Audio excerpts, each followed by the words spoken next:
Soft power is a crucial component to not only the projection of America's strength, but also the protection of our strength. And as a complement to hard power, soft power helps strengthen our partnerships and grow those alliances stronger. And I think that's a big part of where USAID comes in. Your budget, as I recall, was, I think, for assistance last year, $31.7 billion. So that's a big commitment. But with inflation raging, at 40-year highs, we got to take a hard look at all the line items in a budget and make sure that those taxpayer dollars are wisely spent. And from my standpoint, the folks in my district, the 760,000 people that I represent, they want to see that money directed toward national security objectives, countering the Chinese Communist Party, particularly the Belt and Road Initiative, how we use our assistance to checkmate what China is doing, and for reducing the push factors that lead to illegal immigration, economic opportunities. And one of the ways that we can strengthen particularly that is this bill that we just recently dropped, myself and Chairman Sires, a bipartisan bill. It's HR 7579, the Western Hemisphere Nearshoring Act, and it will reduce our supply chain's dependence on Chinese manufacturing while fostering economic prosperity among our southern neighbors. And since it leverages private sector dollars and China tariff money, it costs the taxpayers nothing. And I urge the administration to take a look at that and, of course, to spend our foreign aid and assistance with care and avoiding sort of divisive cultural issues, prioritizing on national security objectives. My first question is, the Chinese Communist Party has vastly expanded in Latin America. 19 regional countries are a part of the Belt and Road Initiative. How is USAID working to counter the CCP's sort of debt trap diplomacy and promote sort of our developmental side and pulling those folks sort of back into our strong alliances?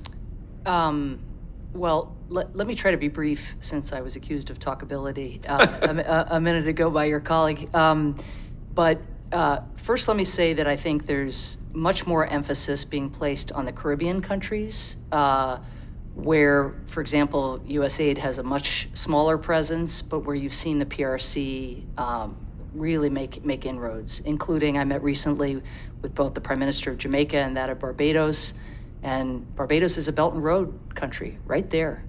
And so we are looking at, and I think you'll see this reflected, I hope, at the Summit of the Americas, but whether some of the financing arrangements that currently exist that make it hard to do substantial investments, you know this better than I do, in our hemisphere, because a lot of the countries are technically middle-income countries, how those arrangements can either be altered or supplemented in a manner that would allow more of the investment along the lines of what you're describing. I think if I could jump in real quick. Please do. I just had a meeting with the ambassador from Jamaica, and we were talking about my nearshoring bill, because in it I asked that they allow Taiwan to open a business office. And she began to describe to me the challenge in competing with the Belt and Road Initiative, which was great conversation.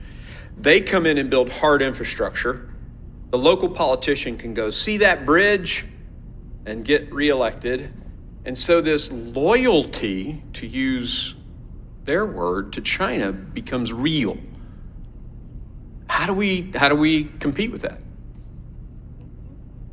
Well, first, I think there is a fair amount of buyer's remorse, notwithstanding that initial Understood. loss. Yep. I think that's the But I don't think we can rest on on that alone. Good. But it is noteworthy to see, countries like Zambia, where the PRC got in with so much investment, and now you're seeing again the future of young people in Zambia kind of mortgage to the just the interest on the debt that is carried, and this is where USAID is trying to make additional investments, because we have a government that wants to escape that kind of dependence.